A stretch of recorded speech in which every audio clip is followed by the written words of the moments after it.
কোরআন কি নিজের পরিচয় নিজে দিতে পারে না? পারে, অবশ্যই পারে। এই কোরআনকে যদি আমরা প্রশ্ন করি, কোরআন তুমি কার পক্ষ থেকে এসেছো দুনিয়ার বুকে? কে তোমাকে পাঠিয়েছে? কার কথা নিয়ে তুমি আমাদের কাছে এসেছো? কার আদেশ, কার হুকুম নিয়ে এসেছো? কোরআন তখন আমাদের কি বলে দিবে? তানজিলাম মিম্মান খালাকাল আরদা ওয়াস সামাওয়াতিল উলা। কোরআন বলে দিচ্ছে এই জমিন তৈরি করেছেন যিনি, এবং সুউচ্চ সুবিশাল আকাশ তৈরি করেছেন যিনি, তার পক্ষ থেকে আমি কোরআন অবতীর্ণ হয়েছি। বলুন সুবহানাল্লাহ।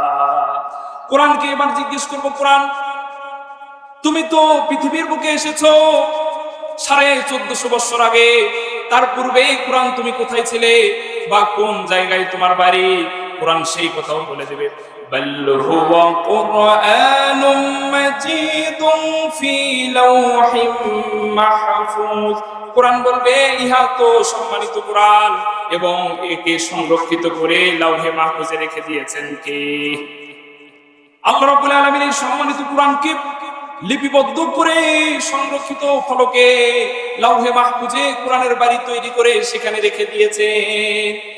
এখন যদি আমরা কোরআনকে জিজ্ঞেস করি, কোরআন বুঝলাম তুমি আল্লাহর পক্ষ থেকে এসেছো, এটাও বুঝলাম তোমার পূর্বের বাড়ি লাওহে মাহফুজ। কোরআন তোমাকে প্রশ্ন করলাম, তুমি দুনিয়ার বুকে কার উপরে এসেছো, কার উপরে অবতীর্ণ হয়েছো? কোরআন তুমি কার উপরে এসেছো, কার উপরে অবতীর্ণ হয়েছো? তখন কোরআন আমাদেরকে বলবে, ওয়া আমানু বিমা নুজিলা আলা মুহাম্মাদিন ওয়া হুয়াল হাক্কু মির রাব্বিহিম। এই কোরআন মুহাম্মদুর রাসূলুল্লাহ সাল্লাল্লাহু আলাইহি ওয়াসাল্লামের উপরে অবতীর্ণ হয়েছে, তোমরা সেই মুহাম্মদ সাল্লাল্লাহু আলাইহি ওয়াসাল্লামের কোরআনের উপরে ঈমান আনো। আমরা এই কোরআনের উপরে ঈমান এনেছি, কথা বলেন ঠিক কিনা? 7টা বিষয়ের উপরে ঈমান না আনলে সে কখনো মুমিন হতে পারে না। আমি ওদিকে যাচ্ছি না। এরপর যদি এই আয়াত বাদ দিয়ে অন্য আয়াতও আবার জিজ্ঞেস করি, কোরআন বলো কার কাছে তুমি অবতীর্ণ হয়েছো? কোরআন বলবে, তাবারাকাল্লাযী নাযালাল ফুরকানা আলা আবদিহি লিয়াকুনা লিল আলামিনা নাযীরা। পড়েন আল্লাহু আকবার। কোরআন বলছে আল্লাহ তাআলা তার এক বান্দার উপরে আমাকে অবতীর্ণ করেছে এবং তাকে বিশ্বজগতের সতর্ককারী হিসেবে পাঠিয়েছে। আল্লাহ রাব্বুল আলামিন তার এক বান্দা যার নাম মুহাম্মদ সাল্লাল্লাহু আলাইহি ওয়াসাল্লাম, তার উপরে কোরআন অবতীর্ণ করেছে। এরপর যদি আমরা কোরআনকে বলি, কোরআন বুঝলাম তোমাকে জমিন তৈরি করেছেন যিনি, আকাশ তৈরি করেছেন যিনি, তিনি সৃষ্টি করেছেন, অবতীর্ণ করেছেন, এবং তোমার পূর্বের বাড়ি লাওহে মাহফুজে, এবং তুমি মুহাম্মদ সাল্লাল্লাহু আলাইহি ওয়াসাল্লামের উপরে অবতীর্ণ হয়েছো।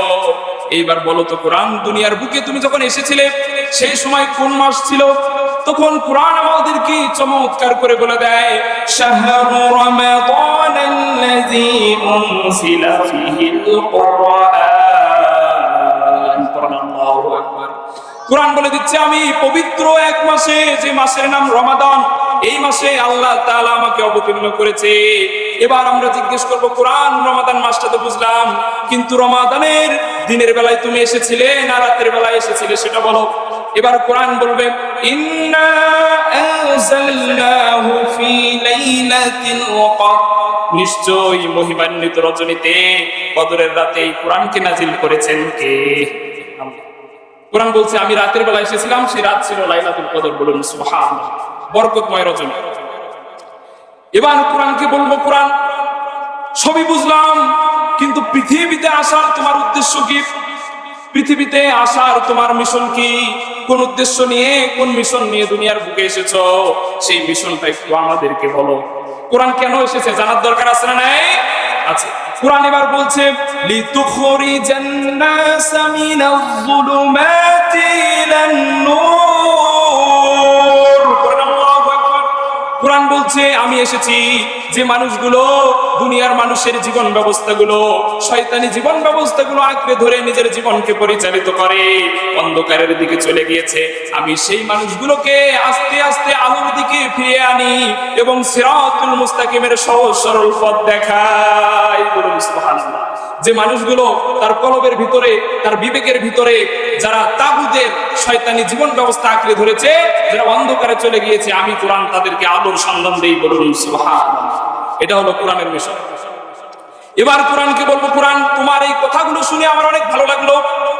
আমার বিশ্বাস হলো কোরআন আমি যদি তোমাকে মেনে নেই আর তোমার কথাগুলো যদি আমি আঁকড়ে ধরি, তোমার এই আদেশগুলো যদি আমি মেনে নেই, তাহলে আমার কি লাভ হবে? কোরআন এবার বলবে তোমার অনেক লাভ হবে। শোনো শোনো, কোরআন বলছে ফামান তাবিআ হুদায়া ফালা খাউফুন আলাইহিম ওয়ালা হুম ইয়াহজানুন। আল্লাহু আকবার। কোরআন বলছে তুমি যদি এই কোরআনের আদেশগুলোকে মেনে নাও, এই কোরআনের হুকুমগুলোকে মেনে নাও, তাহলে শোনো শোনো, তোমার জীবনের যত প্রকারের ভয়, সব ভয় দূর হয়ে যাবে, বলুন সুবহানাল্লাহ। এবং ওয়ালা হুম ইয়াহজানুন, তোমার জীবনের যত চিন্তা, সব চিন্তাগুলো দূর হয়ে যাবে, বলুন সুবহানাল্লাহ। ফালা খাউফুন আলাইহিম, তোমার জীবনের যত ভয়, কোন সেই ভয়? তোমার জীবনের চুরি, ডাকাতি, ছিনতাই, রাহাজানি, জিনা, ব্যভিচার, হত্যা, মামলা, এই সব ভয় দূর করে দিবে কে? আল্লাহ। আর তোমার কোন চিন্তা দূর হয়ে যাবে?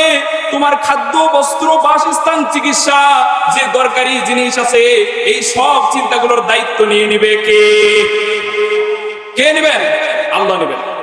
সেই আল্লাহ রাব্বুল আলামিন তিনি বলছেন, এই কোরআনকে যারা মেনে নিল, কোরআনকে যারা আঁকড়ে ধরলো, তার জীবনে কোনো ভয় আমি আল্লাহ রাখলাম না। আর কোরআনকে যারা আঁকড়ে ধরে ইবাদত করলো, তার জীবনের কোনো টেনশন আমি আল্লাহ রেখে দিলাম। এরপরে যদি কোরআনকে আমরা জিজ্ঞেস করি, কোরআন দুনিয়াতে চলতে গেলে আমার রাজনীতি লাগে, অর্থনীতি লাগে, সমাজনীতি লাগে, যেখানেই যায় আমার দিক নির্দেশনা লাগে, কোরআন এগুলো কি তোমার ভিতরে আছে? এরকম চিন্তা এবং প্রশ্ন আমাদের আছে না নাই? আছে। যে কোরআন তোমার ভিতরে কি রাজনীতি আছে? তোমার ভিতরে কি অর্থনীতি আছে? তোমার ভিতরে কি আমার চলার মতো জীবন ব্যবস্থা আছে? কোরআন বলবে সব কিছু আমার ভিতরে আছে। কোরআন কি বলে শুনেন, ওয়ানাজ্জালনা আলাইকাল কিতাবা তিবয়ানান লিকুল্লি শাই ওয়া হুদাও ওয়া রাহমাতাও ওয়া বুশরা লিল মুসলিমিন। আল্লাহু আকবার। কোরআন বলছে যারা মুসলমান হয়েছে, যারা আত্মসমর্পণ করেছে, কার কাছে? আল্লাহর কাছে। যারা আত্মসমর্পণ করেছে, তার দুনিয়াতে যা প্রয়োজন এবং আখিরাতে যা প্রয়োজন, সব কিছু আমার ভিতরে লিপিবদ্ধ করেছে কে? আল্লাহ। এটা হলো কোরআন এতক্ষণ আমাদেরকে শোনাচ্ছিলেন যে কোরআন পড়লে, কোরআন ধরলে আমাদের কি উপকার। তাহলে কোরআনের সাথে থাকার দরকার আছে না নাই? আছে।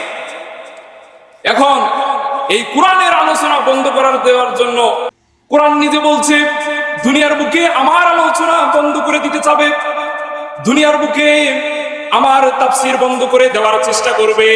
কিন্তু শোনো শোনো, সেই সময় কোরআনের কি কাজ হবে সেই কথাও কোরআন বলে দিচ্ছে।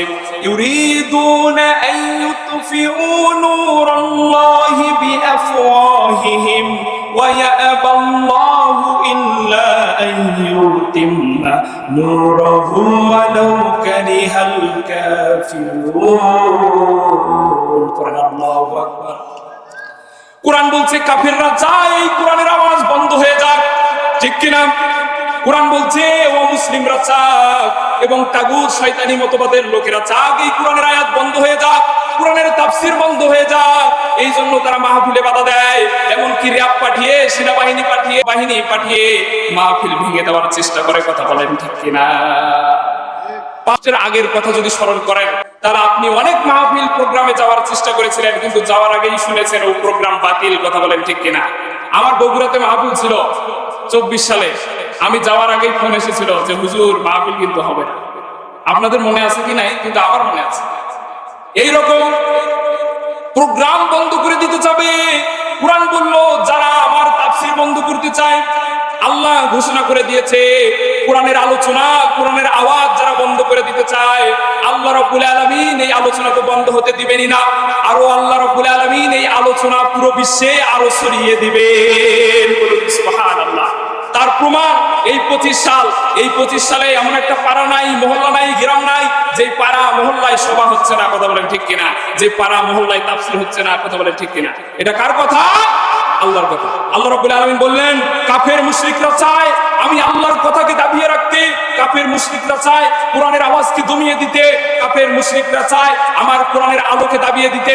কিন্তু শোনো শোনো, যত তোমরা আমার কোরআনের আলোতে ফু দিয়ে নিভিয়ে দিতে চাবা, ততই আমি এই কোরআনের আলো আরো উজ্জ্বলিত করে উপরে তুলবো। বলুন সুবহানাল্লাহ। চুলার ভিতরে ফু দিলে আগুন কি নিভে যায় নাকি আরো জ্বলে ওঠে? বলেন তো। আল্লাহ রাব্বুল আলামিন সেই উদাহরণ দিলেন, কেউ যদি আমার এই কোরআনকে নিভিয়ে দিতে চায়, কোরআনের আলোকে দমিয়ে দিতে চায়, যত ফু দিবে এই কোরআনের আলো নিভে না গিয়ে আরো উপরের দিকে উঠতে থাকবে। বলুন সুবহানাল্লাহ। এটা হলো কোরআনের মিশন, এটা হচ্ছে কোরআনের উদ্দেশ্য।